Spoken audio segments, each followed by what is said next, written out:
Raka, siapa itu? Tidak ada siapa-siapa. Pernah ngalamin nggak?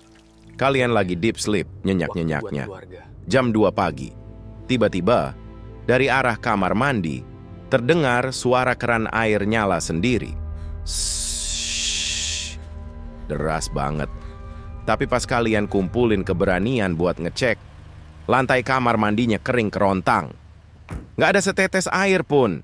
Kalau kalian di posisi itu, milih lari keluar kamar, atau malah jalan pelan-pelan ngecek ke balik tirai bathtub. Coba komen di bawah sekarang. Jujur aja, berani nggak? Karena malam ini, gue mau nyeritain kejadian nyata yang dialamin sama orang yang tadinya 100% logis. Nggak percaya hantu. Sampai malam itu terjadi. Kenalin, namanya Raka. Raka ini tipikal bapak-bapak pekerja keras di Jakarta. Workaholic parah. Logikanya jalan terus. Orangnya textbook banget.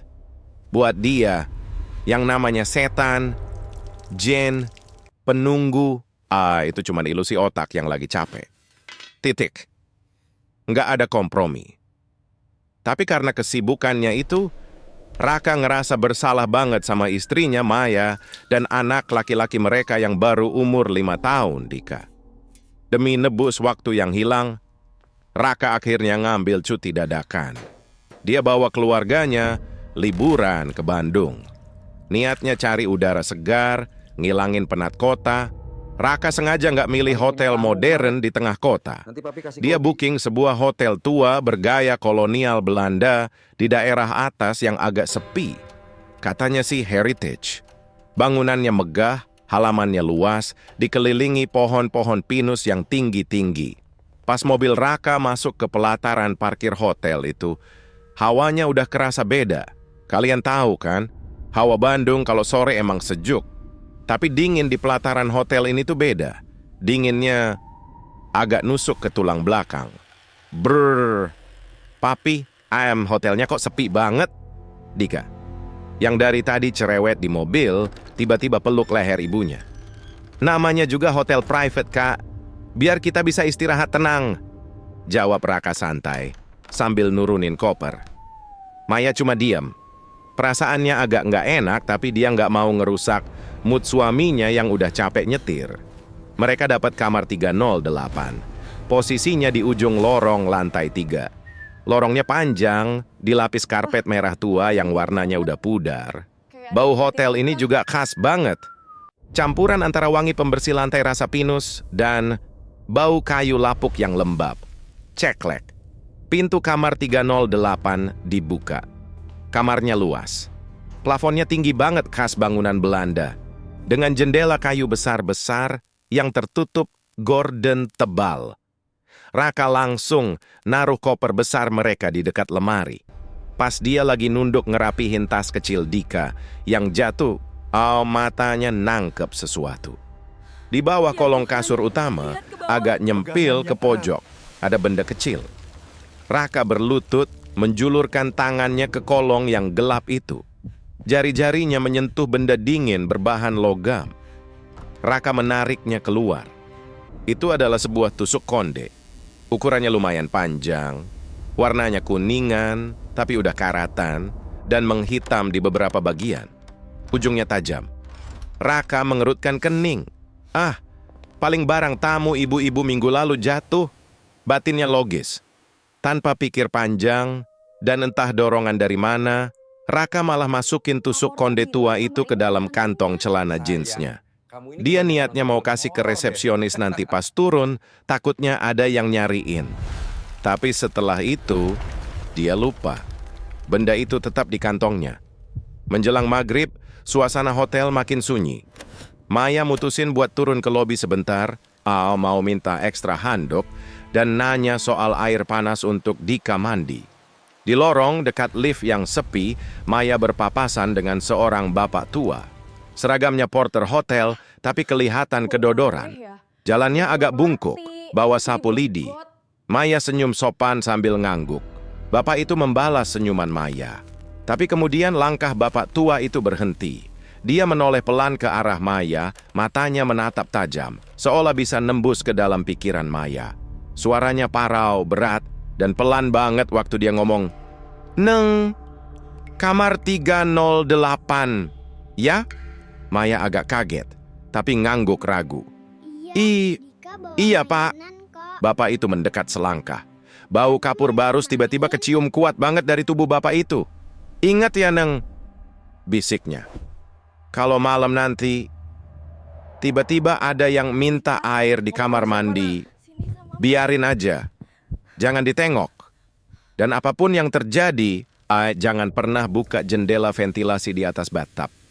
Sebelum Maya sempat nanya apa maksudnya, lift terbuka. Bapak tua itu menunduk dan jalan tertati menjauh, hilang di belokan lorong. Jantung Maya berdebar kencang, tangannya dingin. Pas balik ke kamar, Maya langsung cerita ke Raka dengan wajah pucat. "Kalian tahu?" respons Raka. Dia tertawa kecil sambil ngelus rambut istrinya. "Sayang, kamu ini kebanyakan nonton film horor deh. Itu kan cuman mitos lokal. Orang tua di sini emang suka nakut-nakutin biar tamunya nggak boros air atau nggak buang sampah sembarangan dari jendela. Udah, tenang aja. Kita di sini buat healing, bukan buat ghost hunting." Raka. Oh, Raka. Logikanya yang sombong itu belum tahu. Dia belum sadar ada sesuatu di dalam kantong celananya yang pelan-pelan mulai hidup. Dan malam itu, kamar 308 sudah bersiap menyambut penghuni barunya. Pernah dengar mitos soal anak kecil? Katanya, anak di bawah umur 7 tahun itu ibarat punya antena yang masih bersih. Mereka bisa lihat, bisa dengar, dan kadang bisa ngajak ngobrol sesuatu yang nggak bisa kita lihat. Kalian percaya nggak?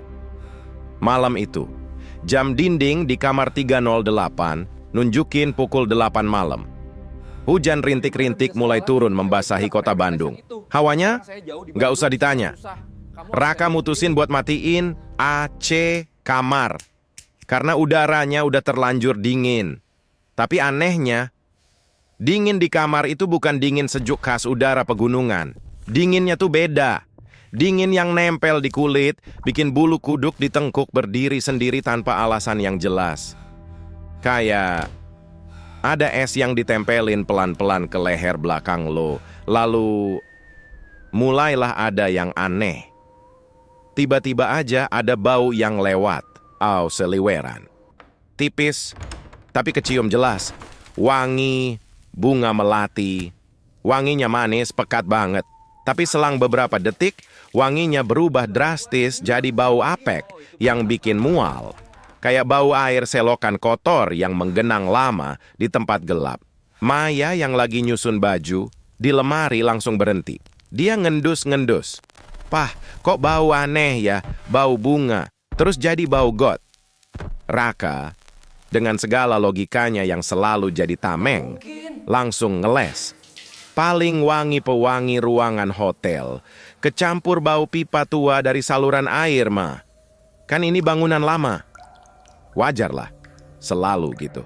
Logika nomor 1, Maya cuma bisa hela napas, berusaha nerima alasan suaminya meski perasaannya makin nggak karuan.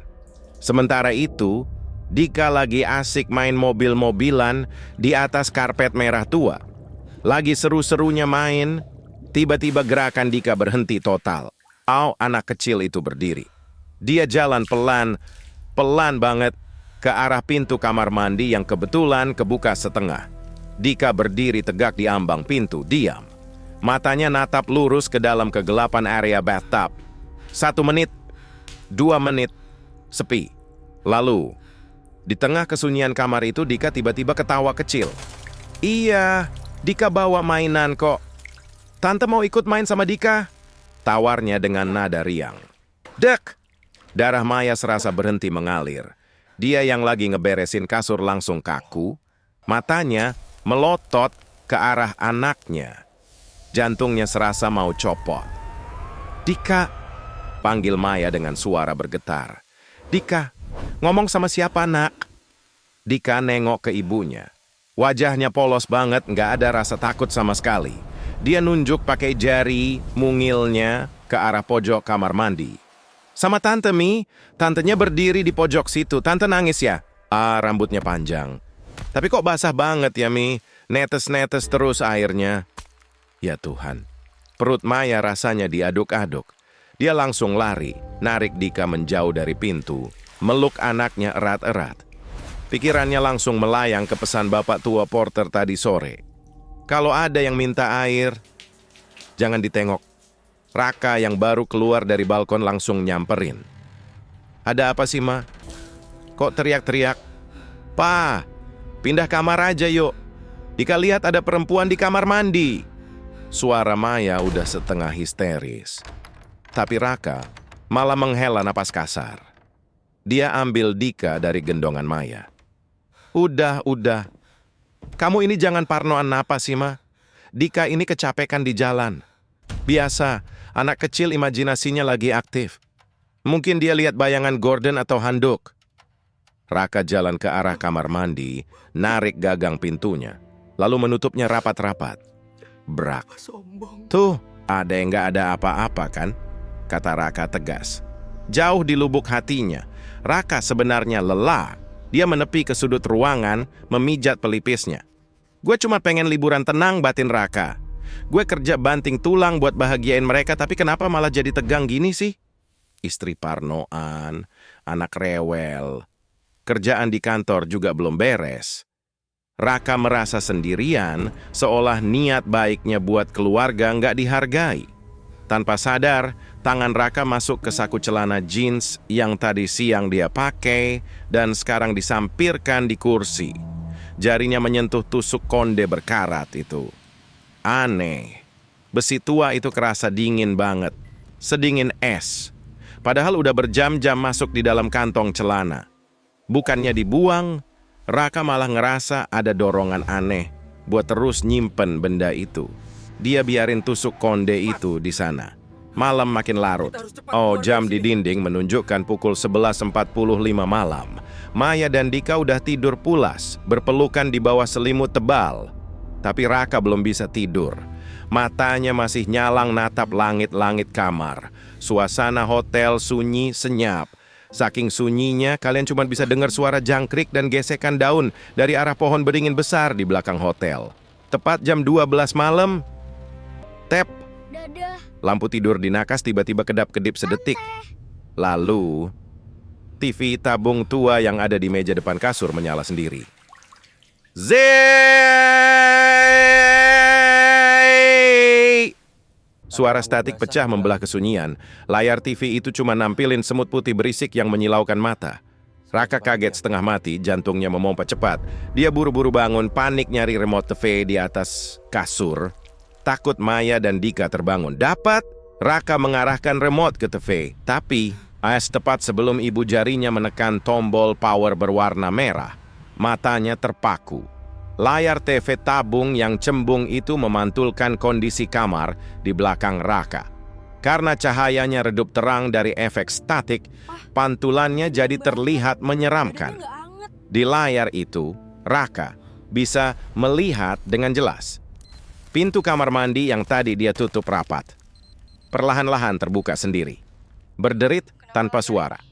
Dan di sela pintu yang terbuka itu, di dalam pantulan TV, ada siluet hitam tinggi. Berdiri sangat kaku. Wajahnya tertutup rambut yang panjang terurai. Menghadap lurus ke arah punggung Raka. Pernah dengar pepatah, di mana bumi dipijak, di situ langit dijunjung. Buat kalian yang sering traveling atau nginep di tempat-tempat bersejarah, aturan tidak tertulis ini hukumnya wajib. Kalau ada pantangan, ya jangan dilanggar. Tapi sayangnya, Raka, dengan segala keangkuhan logikanya, menganggap pepatah itu cuma mitos usang. Jam di layar HP Raka menunjukkan pukul 01.30 pagi. Setelah insiden layar TV bersemut tadi, Raka akhirnya berhasil mencabut kabel TV dari stop kontak. Dia mencoba menenangkan diri. Paling korslet. Namanya juga TV tabung jadul, wajar kalau rusak. Gumamnya pelan, berusaha menipu otaknya sendiri. Tapi sejujurnya, jantungnya masih berdebar nggak karuan. Keringat dingin merembes di pelipisnya. Di Ditambah lagi, Maya dan Dika tidur begitu pulas, seolah mereka terbius oleh kesunyian hotel. Suasana kamar 308 terasa sangat sumpek. Udaranya berat, seakan ada sesuatu yang tak kasat mata sedang menekan rongga dada Raka. Stres karena kejadian barusan, ditambah tumpukan deadline kantor yang tiba-tiba berkelebat di kepalanya, membuat Raka butuh pelampiasan. Apa itu? Dia butuh nikotin. Akhirnya kenapa? Dia butuh merokok. Karena udara dingin, Raka memakai kembali celana jeans yang tadi siang ia kenakan. Dia melangkah mengendap-endap menuju kamar mandi bergaya vintage itu, menutup pintunya rapat-rapat agar asapnya tidak mengganggu anak dan istrinya. Kamar mandi itu cukup luas. Ubinnya putih kusam bermotif jadul, ada bathtub besar berwarna gading di sudut ruangan, dan sebuah jendela ventilasi kayu kecil tepat di atas dinding bathtub. Raka menyalakan sebatang rokok. Huft, asap putih mengepul dari mulutnya. Namun keanehan kembali terjadi. Asap rokok itu sama sekali tidak mau naik ke atas. Asapnya justru berputar-putar di area bawah, mengendap setinggi lutut, membuat ruangan tertutup itu menjadi sangat pengap. Raka mulai terbatuk-batuk kecil. Dadanya makin sesak, matanya perih. Dan pandangan Raka otomatis tertuju pada jendela ventilasi di atas bathtub. Seketika terngiang kembali peringatan dari bapak porter tua yang diceritakan Maya sore tadi. Suara parau itu seakan menggema di telinganya. Apapun yang terjadi, jangan pernah buka jendela ventilasi di atas bathtub. Raka berdecak kesal. Sifat keras kepalanya kumat. Mitos macam apa lagi sih ini? Gue bisa mati lemas kalau nggak ada udara masuk. Gerutunya dalam hati. Ego seorang pria metropolitan yang mengagungkan sains menang telak malam itu. Raka meyakinkan dirinya bahwa larangan itu hanyalah trik pengelola hotel agar nyamuk atau serangga dari luar tidak masuk ke kamar. Cuman itu, nggak lebih. Tanpa ragu sedikit pun, Raka memanjat naik ke pinggiran bathtub. Tangannya meraih grendel jendela kayu yang sudah berkarat tebal. Grendel itu macet. Raka harus mendorongnya dengan tenaga ekstra. Krek. Suara engsel karatan berderit nyaring, memecah keheningan jam 1:30 pagi.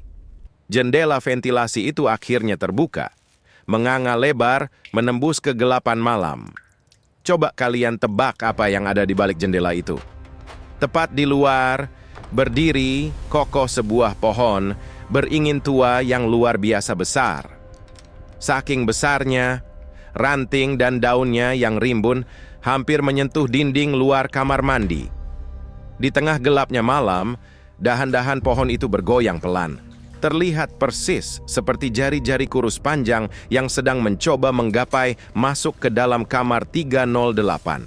Dan detik berikutnya, malapetaka itu dimulai. Wush! Satu hembusan angin yang sangat kencang menyapu masuk dari luar jendela. Ini bukan angin malam biasa. Angin itu dinginnya tidak wajar. Dingin yang membekukan darah. Dan baunya, ya Tuhan. Angin itu membawa aroma anyir darah segar yang sangat pekat, bercampur dengan wangi bunga melati busuk yang langsung membuat isi perut Raka bergejolak ingin muntah. Hembusan angin gaib itu seketika mematikan bara rokok di tangan Raka. Raka terkesiap. Matanya membelalak kaget. Dia buru-buru melompat turun dari bathtub. Saat kakinya menyentuh lantai ubin, keanehan lain menyerang. Di dalam saku celana jeans yang sedang ia pakai, tusuk konde karatan yang ia pungut siang tadi memberikan reaksi yang mengerikan. Besi tua itu tiba-tiba berubah menjadi panas. Panas sekali. Rasanya seperti memegang bara api yang baru diangkat dari tungku pembakaran. Aduh, sialan! Raka refleks memukul pahanya sendiri. Rasa panasnya menembus kain jeans, menyengat kulit paha Raka bagai sengatan tawon. Di titik inilah, tembok logika Raka benar-benar hancur lebur. Kepanikan mengambil alih. Insting purbanya berteriak keras. Ada bahaya di ruangan ini. Lari! Raka mengumpat pelan. Keringat dingin membanjiri lehernya. Dia tidak peduli lagi dengan rokok, sumpek, atau pekerjaan kantor. Dia hanya ingin keluar dari kamar mandi terkutuk ini, melompat ke atas kasur, dan memeluk keluarganya sampai pagi tiba.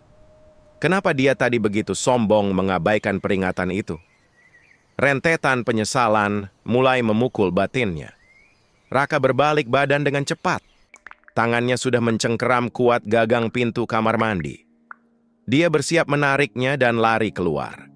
Tapi, Semuanya sudah beres, Pak. Terima tepat kasih. saat ia hendak memutar kenop pintu, di belakang punggungnya, di area bathtub yang remang, cetek.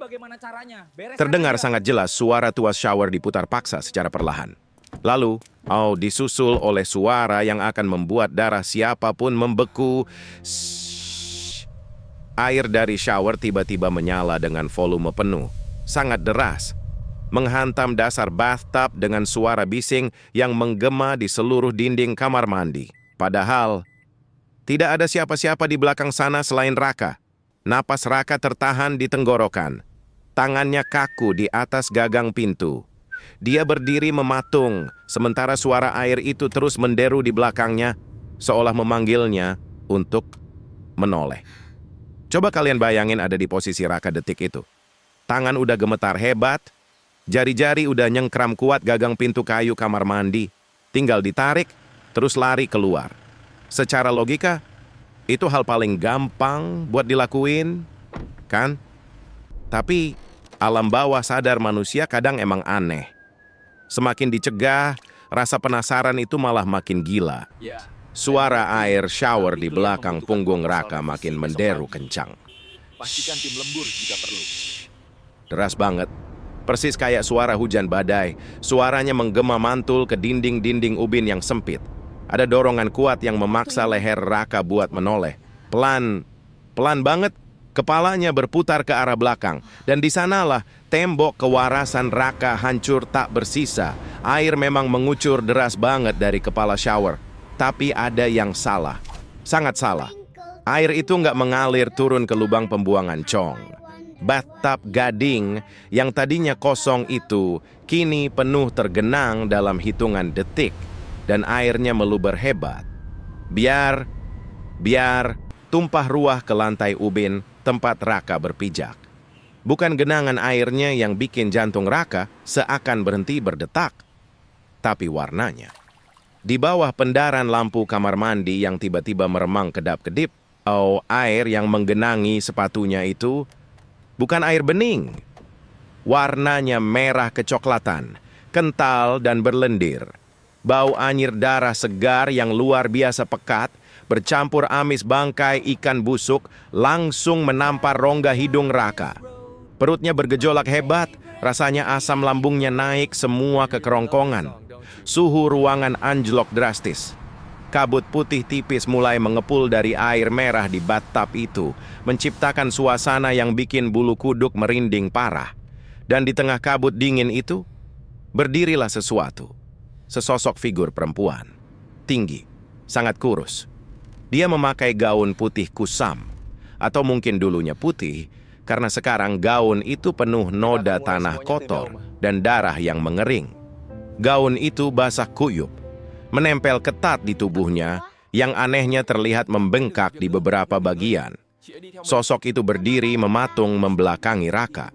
Rambut hitamnya luar biasa panjang, menjuntai sampai ke pinggang. Kusut masai, lepek, dan meneteskan air keruh tiada henti. Tes. Ini dia. Raka menelan ludah paksa. Ini dia, tante rambut basah yang tadi dilihat Dika. Anak kecil itu nggak bohong. Dika melihat monster ini di kamar mandi dan Raka malah menyangkalnya mentah-mentah. Raka ingin berteriak sekuat tenaga. Dia membuka mulutnya lebar-lebar untuk memanggil Maya, tapi ajaibnya, nggak ada satu pun suara yang keluar. Pita, suaranya lumpuh. Dadanya sesak, seperti ditindih batu seberat ratusan kilo. Sindrom sleep paralysis, ketindihan. Tapi dia mengalaminya sambil berdiri sadar. Kakinya kaku, terpaku kuat di lantai ubin yang tergenang air darah. Lalu, teror yang sesungguhnya dimulai. Bahu perempuan itu tetap diam menghadap tembok, sama sekali tidak bergerak. Oh, tapi kepalanya mulai berputar. Krek, krek, krek. Terdengar suara tulang leher yang dipelintir paksa. Pelan-pelan, kepala itu menoleh ke belakang. Terus berputar menyalahi anatomi manusia hingga genap 180 derajat menghadap tepat ke arah Raka. Wajahnya hancur. Kulitnya pucat kebiruan seperti mayat yang sudah lama tenggelam, matanya melotot putih tanpa iris hitam sama sekali, dan bibirnya yang robek menyeringai sangat lebar hingga memperlihatkan deretan gigi hitam yang tajam. Lalu, sosok itu tertawa. Hihihihihihihihi. Suara tawa kuntilanak yang melengking panjang, meliuk-liuk dan luar biasa nyaring. Tapi gilanya, suara itu nggak menggema di dalam kamar mandi. Suara tawa itu menusuk langsung menembus gendang telinga Raka, bergema kencang di dalam kepalanya sendiri. Otaknya serasa mau pecah. Dengan mata berair karena panik, Raka melirik lewat celah pintu kamar mandi yang sedikit terbuka. Di luar sana, di atas kasur, di bawah temaram lampu tidur, Maya dan Dika masih tertidur sangat pulas. Dada mereka naik turun dengan teratur. Mereka sama sekali nggak mendengar tawa iblis ini. Teror ini dikunci khusus hanya untuk Raka. Di detik itu juga, air mata Raka menetes jatuh. Pertahanan mentalnya runtuh. Tuhan, tolong! Tolong! Jerit Raka dalam hati, suaranya pecah oleh tangis batin yang luar biasa perih. Egonya yang setinggi langit hancur lebur malam itu. Semua teori sains dan logika yang selama ini dia agungkan tidak ada gunanya sama sekali di hadapan entitas gaib ini. Raka merasa menjadi pria paling bodoh di dunia. Karena kesombongannya meremehkan pantangan lokal. Karena egonya yang menolak percaya, dia secara sukarela mengundang maut mendekat. Dia menyeret Maya dan Dika, dua orang yang paling dia cintai, yang rela dia belikan apa saja hasil kerja kerasnya, ke dalam jurang bahaya. Gua bapak yang gagal, gue suami yang sombong. Maya, Dika, maafin aku. Maafin aku. Raka terus meronta di dalam pikiran. Dihantam rasa bersalah yang rasanya jauh lebih menyakitkan daripada ketakutannya sendiri. Di kantong celananya tusuk konde berkarat itu kini terasa membakar kulit pahanya bagai besi panas dari neraka, seolah menghukum kesombongannya. Tawa melengking itu tiba-tiba berhenti, patah begitu saja. Kamar mandi kembali sunyi senyap, hanya menyisakan deru air shower. Mata putih melotot hantu itu mengunci tatapan Raka.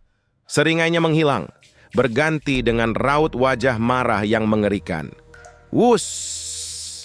Dalam sepertiga kedipan mata, jarak di antara mereka hilang. Sosok pucat bergaun basah itu tidak lagi berada di bathtub. Dia teleportasi, melesat maju menembus udara. Tahu-tahu, wajah hancur bermata putih itu sudah berada tepat di depan wajah Raka. Jarak hidung mereka hanya terpisah beberapa sentimeter. Bau busuk mayat bercampur melati menyeruak brutal masuk ke paru-paru Raka, membuatnya hampir pingsan. Entitas itu menunduk sedikit, menatap tajam Raka yang kaku tak berdaya. Dan dari ujung helaian rambutnya yang kusut dan menjuntai, setetes air es berwarna merah kental menetes, jatuh. Tes. Jatuh tepat mengenai bagian tengah dahi Raka. Dinginnya menembus kulit, membekukan tengkoraknya sampai ke ubun-ubun. Tetesan air dingin yang jatuh tepat di dahi Raka itu membangkitkan sesuatu. Bukan keberanian, melainkan rasa sakit. Ya, rasa sakit yang luar biasa. Tusuk konde karatan di dalam saku celananya kini bukan cuma terasa hangat, tapi memanas ekstrem bak besi yang baru dibakar di tungku pandai besi. Panasnya menembus kain jeans, membakar kulit paha Raka. Rasa sakit yang menyengat itu, entah bagaimana, memberi kejutan pada sistem sarafnya. Kelumpuhan sleep paralysis gaib yang mengikat tubuhnya seketika retak. Raka menggeram tertahan. Dengan sisa-sisa tenaga dan keputusasaan seorang ayah yang terpojok, dia paksa tangan kanannya bergerak. Gemetar hebat. Dia merogoh saku celananya. Jari-jarinya melepuh saat menggenggam logam berkarat itu. Tapi dia nggak peduli. Otaknya cuma meneriakkan satu hal. Maya dan Dika. "Pergi!" jerit Raka. Suaranya parau, serak, nyaris pecah. Sambil merapal doa sebisanya di dalam hati, doa yang udah lama banget terbengkalai karena dia terlalu mendewakan logika dan kesibukan dunia, Raka menarik tusuk konde itu keluar. Dengan ayunan sekuat tenaga, dia melemparkan benda terkutuk itu melewati jendela ventilasi yang menganga. Tring! Besi tua itu melayang menembus gelapnya malam, jatuh entah kemana di sela-sela akar pohon beringin raksasa di luar sana. Dan detik itu juga, brak! Jendela kayu karatan itu tertutup dan terkunci dengan sendirinya. Hantamannya begitu keras sampai dinding ubin terasa bergetar. Lalu, hening, sunyi senyap. Suara air shower mati total seolah kran utamanya diputus. Kabut putih yang membekukan tulang lenyap. Bau anyir darah dan melati busuk itu menguap tak bersisa. Raka menunduk, napasnya tersengal-sengal, dadanya naik turun liar. Dia menatap ke arah bathtub dan lantai, kering, kerontang. Nggak ada air merah, nggak ada lumpur, nggak ada jejak basah sedikit pun. Dan sosok perempuan pucat berleher patah itu hilang di telan udara. Kaki Raka lemas tak bertulang. Dia jatuh terduduk. Keringat dingin sebesar biji jagung membasahi seluruh tubuhnya. Tanpa membuang waktu sedetik pun lagi, dia merangkak mundur keluar dari kamar mandi, menarik gagang pintunya dan menguncinya rapat-rapat dari luar.